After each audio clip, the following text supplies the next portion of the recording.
Hello everyone, आज हम Peter हॉलिन्स की book think less do more के बारे में जानेंगे। कभी आपने सोचा है कि आप अपने दिन का कितना हिस्सा सिर्फ सोचते हुए बिताते हैं? क्या मैं सही कर रहा हूँ? अगर ये गलत हो गया तो? क्या अभी शुरू करना ठीक रहेगा? सोचना एक अच्छी चीज़ है, लेकिन जब यह सोच आपके एक्शन की जगह लेने लगे तब यह एक जाल बन जाता है।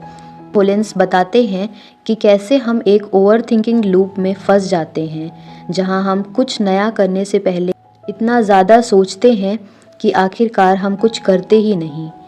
लेखक बताते हैं कि हम कोई काम करने का मन बनाते हैं तो हमारा दिमाग हमें रोकने लगता है, क्योंकि उसे बदलाव से डर लगता है।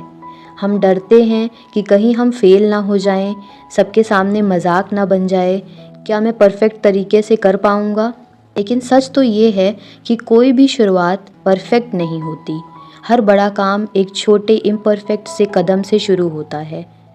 लेखक कहते हैं कि ज़्यादा लोग ये मानते हैं कि पहले उन्हें सब समझना होगा, सब सही होना चाहिए, तभी वे आगे बढ़ सकते हैं। लेकिन यह सोच ही असली रुकावट है। आपको रास्ता तभी दिखेगा जब आप उस पर चलना शुरू करेंगे। अगर आप नई भाषा सीखना चाहते हैं तो उसके बारे में पढ़ते रहना अच्छा है, लेकिन जब तक आप बोलना शुरू नहीं करेंगे आप असल में कुछ नहीं सीखेंगे। लेखक एक गहरी बात कहते हैं, हम अक्सर क्लैरिटी के लिए सोचते रहते हैं, लेकिन क्लैरिटी तो तब आती है जब आप कुछ करते हैं। लेखक एक महत्वपूर्ण उदाहरण देते हैं। मान लीजिए आप तीरंदाजी सीखना चाहते हैं।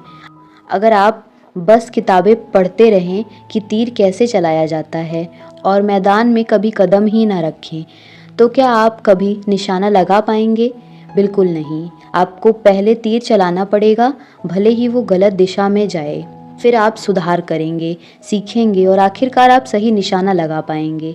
इसीलिए लेखक कहते हैं, आपका पहला एक्शन परफेक्ट नहीं होना चाहिए, बस वो उठाया जाना चाहिए। हम सब सोचते हैं कि पहले हमें मोटिवेशन मिलेगा तभी हम कुछ करेंगे, लेकिन असल में होता उसका उल्टा है। पहले आप कुछ करते हैं और फिर उसी से मोटिवेशन आता है। मान लीजिए आप सुबह जल्दी उठना चाहते हैं, लेकिन आपको उठने का मन नहीं करता। आप सोचते हैं आज मन नहीं है, कल देखेंगे। लेकिन अगर आप बस उठकर बिस्तर से नीचे उतर जाएं, एक बार पानी का छींटा मारें, आप तैयार हो जाते हैं। यही होता है मोटिवेशन। लेखक बताते हैं कि जब आप एक छोटा एक्शन लेते हैं तो आपको एक छोटी जीत मिलती है, और वो जीत आपके दिमाग को डोपामीन देती है, जिससे आप और करने के लिए प्रेरित होते हैं। इसीलिए अगर आप किसी बड़े काम की शुरुआत करना चाहते हैं तो शुरुआत एक छोटे और आसान टास्क से कीजिए, जैसे सिर्फ 2 मिनट के लिए टेबल साफ करना, एक पैराग्राफ लिखना या बस टहलने के लिए जूते पहन लेना। यह छोटे छोटे एक्शन आपकी आदत बन जाते हैं और आदतें ही आपकी पहचान बनाती है।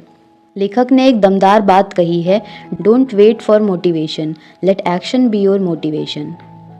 पीटर हॉलिन्स एक ऐसी बात कहते हैं जो हमारी परवरिश और समाज की सोच से बिल्कुल अलग है।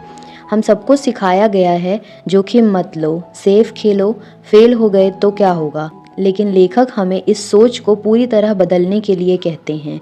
वे बताते हैं कि हम अक्सर जोखिम को बहुत बड़ा या खतरनाक और डरावना मानते हैं, लेकिन असल में छोटे छोटे कैलकुलेटेड रिस्क ही हमें आगे ले जाते हैं। जब आप किसी चीज़ में असहज महसूस करते हैं, वही संकेत है कि आप ग्रो कर रहे हैं।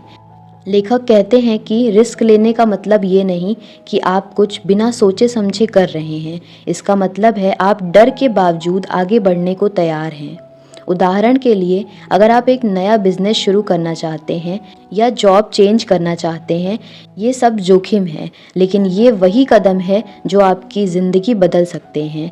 और सबसे मज़ेदार बात ये है, हम जो सबसे ज़्यादा डरते हैं वो शायद उतना बड़ा खतरा होता ही नहीं है जितना हम सोचते हैं।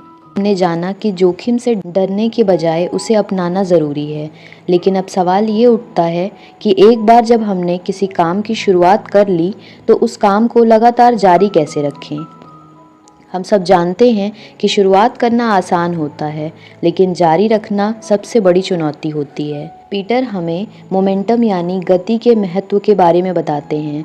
मोमेंटम वो मानसिक और भावनात्मक ऊर्जा होती है जो किसी काम को एक बार शुरू करने के बाद उसे लगातार चलाए रखने में मदद करती है।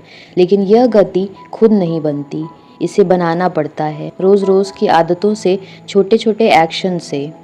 लेखक बताते हैं कि ज़्यादातर लोग सोचते हैं मैं आज फोकस नहीं कर पा रहा हूँ तो आज का दिन छोड़ देता हूँ, लेकिन यही सोच हमें उस पटरी से उतार देती है जिस पर हमने खुद को लाना शुरू किया था।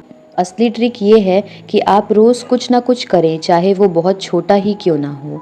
और जब आप ये छोटे एक्शन लगातार करते हैं तो एक समय ऐसा आता है जब आप बिना सोचे ही वही काम करने लगते हैं, वो आपकी आदत बन जाती है। एक बहुत प्रभावशाली आइडिया जो इस किताब में दिया गया है वो है डोंट ब्रेक द चेन। आप एक कैलेंडर लीजिए और हर दिन जब आप उस काम में थोड़ा सा भी आगे बढ़ें तो उस दिन के ऊपर एक एक्स या टिक मार्क लगाइए।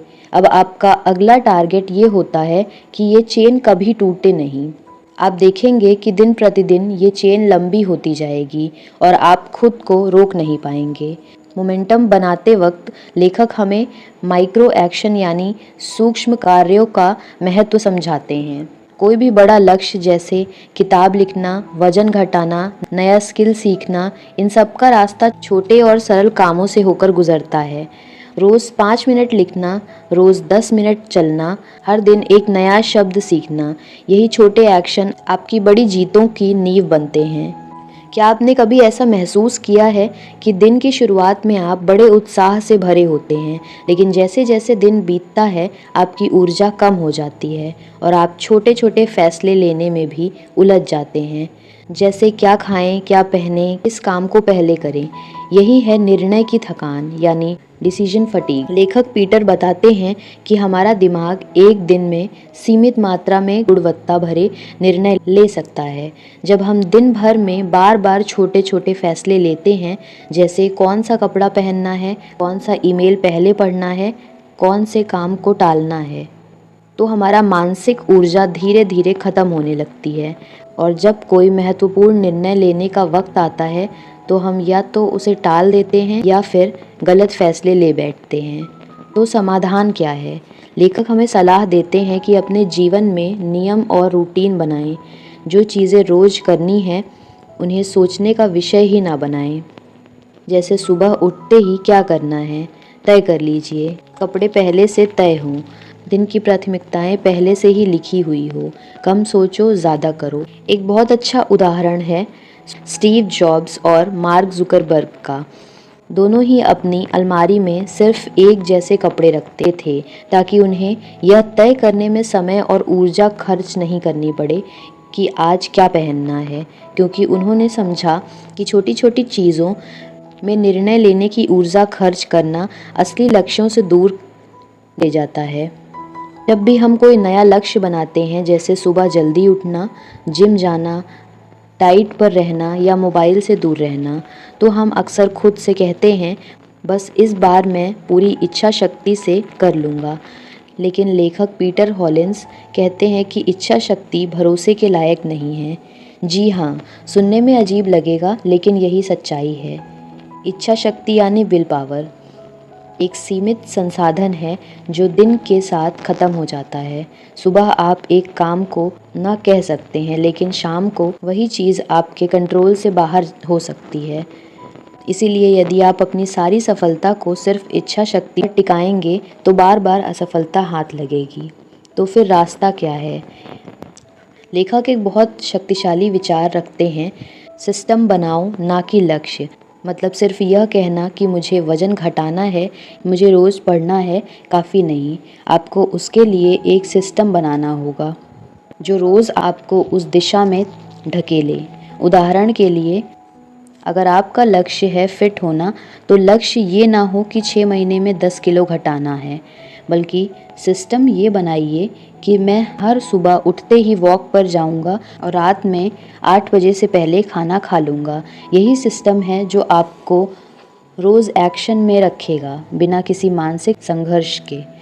लेखक बताते हैं कि सिस्टम ऐसे रास्ते होते हैं जो आपको सोचने की ज़रूरत नहीं देते, आप बस उस पर चलते जाते हैं और यही आदतें बनती हैं।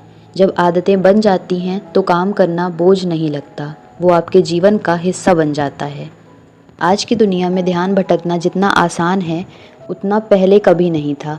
मोबाइल की एक नोटिफिकेशन, कोई मैसेज, इंस्टाग्राम पर कोई रील और हमारा पूरा फोकस चकनाचूर हो जाता है। पीटर हॉलिन्स हमें सिखाते हैं कि कैसे हम डिस्ट्रैक्शन यानी ध्यान भटकाव से लड़ सकते हैं और कैसे एकाग्रता की शक्ति को अपने पक्ष में इस्तेमाल कर सकते हैं। लेखक कहते हैं कि ध्यान भटकाव कोई बाहरी समस्या नहीं है, ये अंदर की आदत है। हमारे दिमाग को तत्काल सुख यानी इंस्टेंट ग्रेटिफिकेशन की लत लग गई है। हम मुश्किल या उबाऊ काम से बचने के लिए बार बार अपने फ़ोन की तरफ भागते हैं, लेकिन यही छोटी छोटी राहतें हमारे बड़े लक्ष्यों को नुकसान पहुंचा सकती है। तो इसका समाधान क्या है? लेखक बताते हैं कि ध्यान हटाने वालों को हटाओ, ना कि खुद को दोष दो। यानी एक ऐसा माहौल बनाओ जहां ध्यान भटके ही नहीं। मोबाइल को दूसरे कमरे में रखें, नोटिफिकेशन बंद कर दें, सोशल मीडिया के लिए एक समय तय कर लें। अगर हम खुद को लगातार टेस्ट करते रहेंगे तो हारना तय है। बेहतर है कि टेस्ट से ही दूर रहें। एक और बढ़िया तरीका है पोमोडोरो टेक्निक। इसमें आप 25 मिनट तक पूरा फोकस करते हैं और फिर 5 मिनट का ब्रेक लेते हैं। ये तरीका दिमाग को भी ब्रेक देता है और फोकस को भी मजबूत करता है। धीरे धीरे 25 मिनट का फोकस 1 घंटे का बन जाता है। लेखक एक गहरी बात कहते हैं, एक बार ध्यान भटकने से सिर्फ उस वक्त का नहीं बल्कि आपकी मानसिक गति यानी मेंटल मोमेंटम का भी नुकसान होता है। यानी एक बार ध्यान टूटा तो फिर से काम में डूबने में वक्त लगता है। इसीलिए हर बार जब आप ध्यान भटकने से खुद को बचाते हैं तो आप न सिर्फ समय बचाते हैं बल्कि अपनी मानसिक ऊर्जा को भी संजोते हैं। जब बात आती है आलस की तो हम सब कहीं ना कहीं हार मान लेते हैं। कभी मूड नहीं होता, कभी ऊर्जा नहीं होती, तो कभी लगता है अभी नहीं कल कर लूँगा। लेकिन पीटर एक गहरी बात सामने रखते हैं, आलस को ख़त्म करने का एक ही तरीका है, काम करना, चाहे मन हो या ना हो। लेखक समझाते हैं कि हम अक्सर प्रेरणा यानी मोटिवेशन का इंतज़ार करते हैं। हम सोचते हैं कि जब हमारा मन होगा तब हम काम करेंगे, लेकिन वो दिन कभी नहीं आता, क्योंकि प्रेरणा करने से नहीं शुरू करने से आती है। यहाँ लेखक एक सुंदर विचार देते हैं, एक्शन कम्स बिफोर इंस्पिरेशन। यानी जब आप कुछ करना शुरू करते हैं तब धीरे धीरे आपको उस काम में आनंद आने लगता है। शुरुआत ही सबसे कठिन होती है, पर एक बार चलना शुरू किया तो रास्ता खुद आसान लगने लगता है।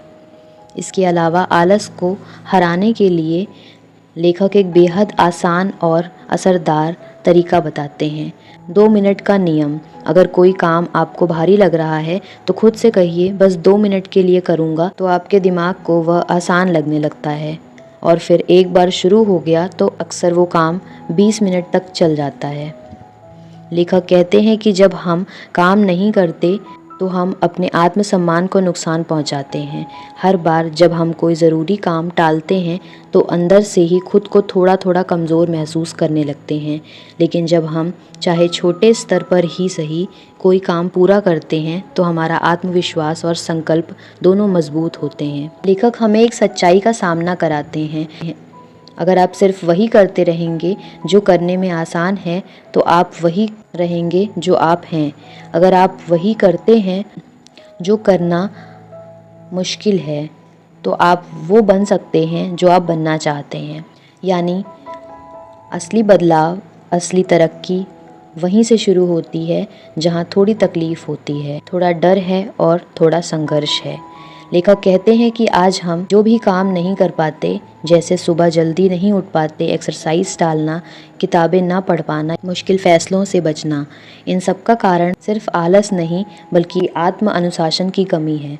और अच्छी बात यह है कि आत्म अनुशासन कोई जन्मजात गुण नहीं है, ये एक सीखा गया कौशल है जिसे आप रोज़ थोड़ा थोड़ा करके मजबूत बना सकते हैं। तो फिर यह अनुशासन कैसे बनाएं?